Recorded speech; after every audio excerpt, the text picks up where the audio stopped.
Folks, let's wait for our crew. Okay. I am very pleased to be joined by my colleagues here today, Senator Menendez, Senator Casey, Senator Shaheen, Senator Franken, and Senator Heitkamp. And our address is HealthCare, but we have a few other things that I'll mention. First, on the schedule. The problem the Republicans are having with HealthCare is not time, it's the substance of the bill. They can spend 2 more weeks, 2 more months, 2 years. As long as this bill continues to cut taxes on the very wealthy and hurt working Americans, the bill's going to be as unpopular as it is today. They've had 6 months on this bill, since January 4th. They haven't been able to make any progress. 2 weeks isn't going to solve their problem. The way they can solve their problem is very simple. Get rid of all the tax cuts to the rich, get rid of the cuts to Medicaid, and work with us to improve the existing system. And by the way, I have sympathy for the Republicans. If I were them, I wouldn't want to go home and face the voters either, because they're not getting a very good reaction when it comes to this bill. On the Cruz Amendment, which seems to be the latest incarnation to try and rescue the bill, let me be clear. The Cruz Amendment's a hoax. It would allow health insurers to offer junk insurance so long as it included one option that covers all Affordable Care Act mandated benefits. Separating the sick and healthy will drive up everybody's costs. Deductibles and copays will be very high, making it unaffordable. People with pre-existing conditions will be denied care. And many of those who actually need care will see their premiums go up, even those with employer coverage, because the insurers will try to make up for the problems they're having in the exchange with employer-covered insurance. My colleagues will be talking more about this, but just listen to what some of the conservatives have said about the Cruz Amendment and some of the Republicans, and you'll see what we're talking about. Okay? Finally, I'd like to say a few words about Donald Trump Jr. The emails are the end of the idea pushed by the administration and the president that there is absolutely no evidence of intent to coordinate or collude. It's now incumbent on the special prosecutor, the Senate Intelligence and Judiciary Committees to continue their investigations. Second, we need Donald Trump Jr. and other campaign associates to turn over any and all documents and electronic communications that investigators ask for. And we need public testimony under oath of Donald Trump Jr., who has changed his story repeatedly. And third, the House right now needs to pass the tough, strong sanctions bill that the Senate sent them on a bipartisan 98-2 vote. Between these revelations and the president's horrendous handling of the meeting with Mr. Putin, it's clear that Congress needs to step in and sanction Russia and be a roadblock to lifting sanctions, because clearly the president will not be tough with Mr. Putin as he should be.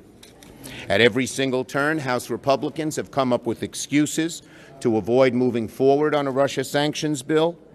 At the same time, we know that the administration and oil companies are lobbying them to water down the bill. Enough is enough. Pass the bill now. Senator Menendez.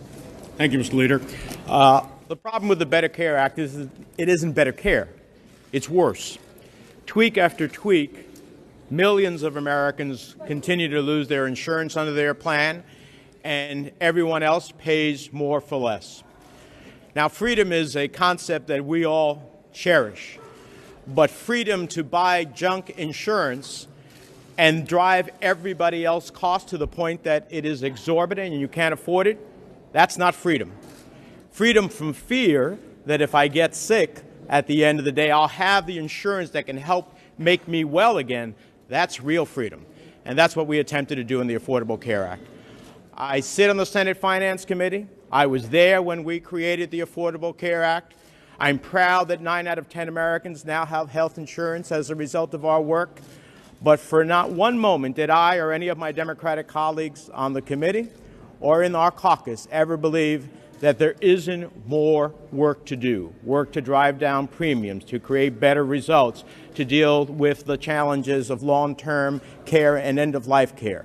But every time since the passage of the bill where we wanted to improve imperfections or make it better, every time we try to operate on the patient, our Republican colleagues want to kill the patient.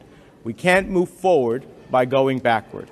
If Republicans want to really do something about health care for the people in this country, they'll join us as we offered them when we first created the Affordable Care Act, an opportunity they have not offered us, an opportunity we stand ready and willing to take to make health care really greater for our country.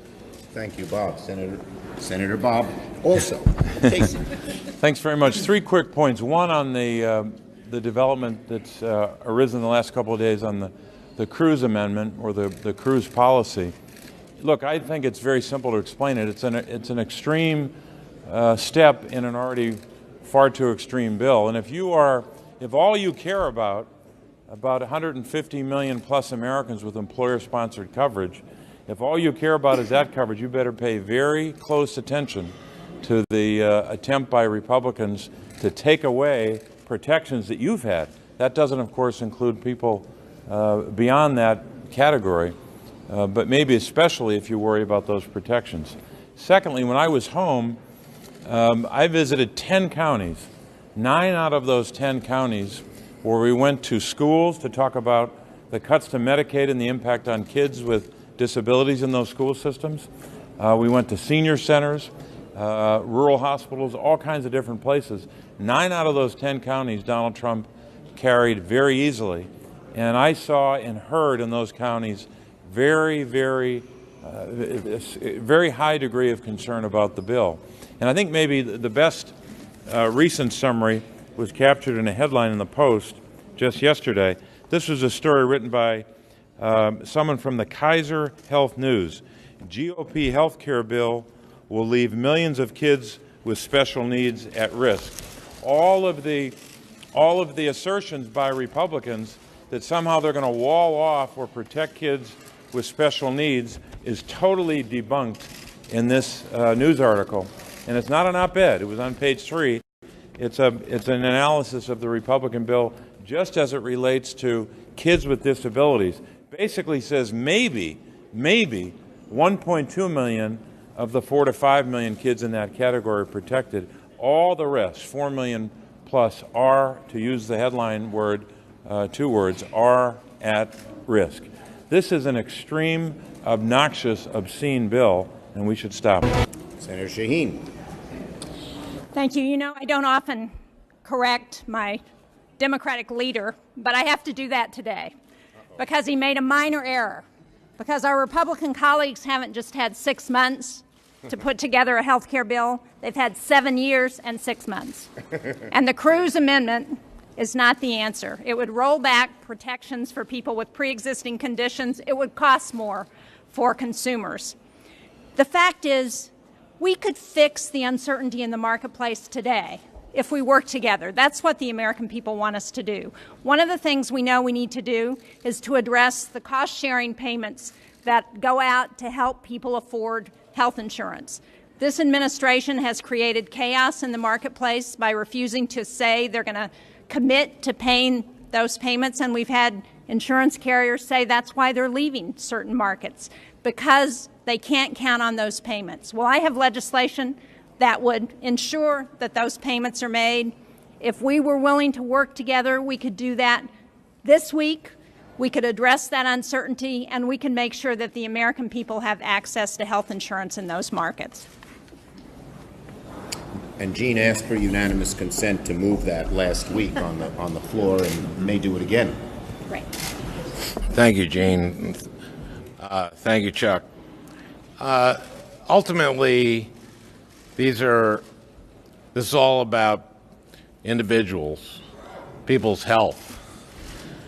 And I had a Medicaid event in my state a little while ago, and we had 4 or 5 people talk.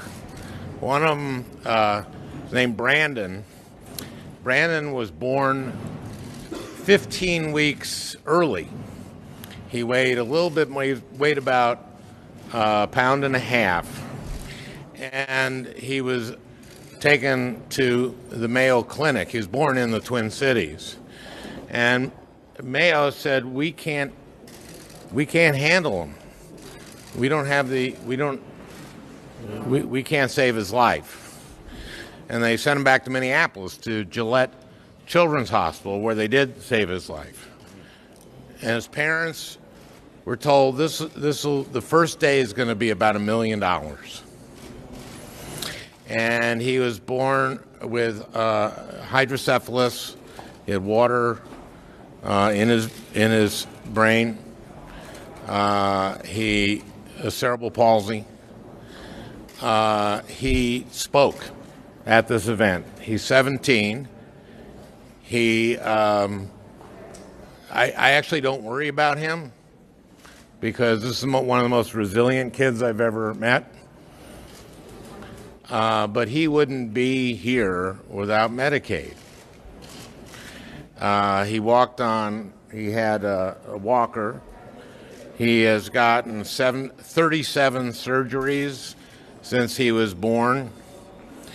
And all of this is because of Medicaid. And what Bob Casey is true. This isn't protecting these kids. This is going to be cutting Medicaid for everyone, and states will have to figure out what they're going to do with it. And there are going to be kids with disabilities who are hurt. I met today with school administrators from Minnesota who are extremely worried about this because so many kids in their schools receive HealthCare and help through Medicaid in their schools, including mental health. This will be devastating. And I don't think this is going to pass. I've been around the state. I'm co-chair of the Rural Health Caucus in the Senate.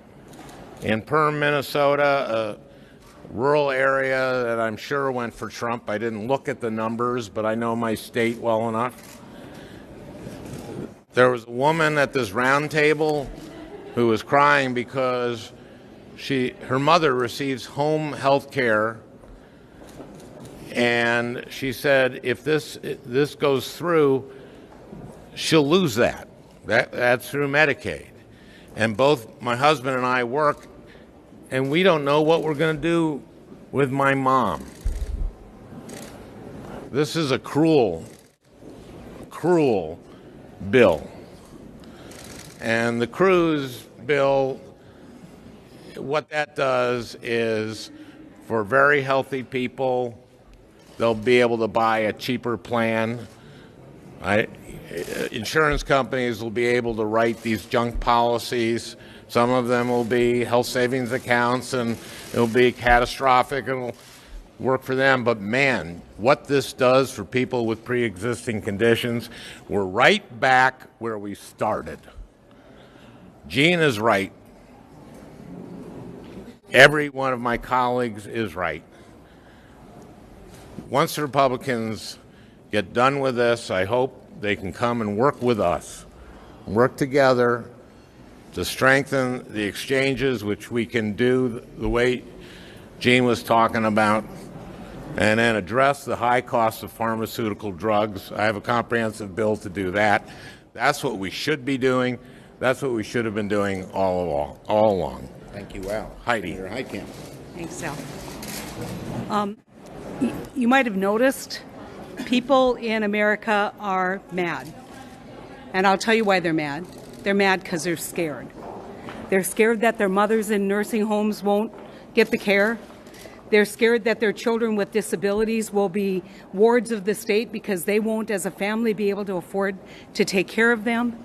They are afraid that their pre-existing conditions will no longer be covered, and they'll have to file bankruptcy to stay well and to afford their insurance. They're afraid that we're going back and that we're going backwards. And when people are afraid, they're angry, it is absolutely essential that we respond with leadership, that we respond like the adults we're supposed to be in Washington, D.C.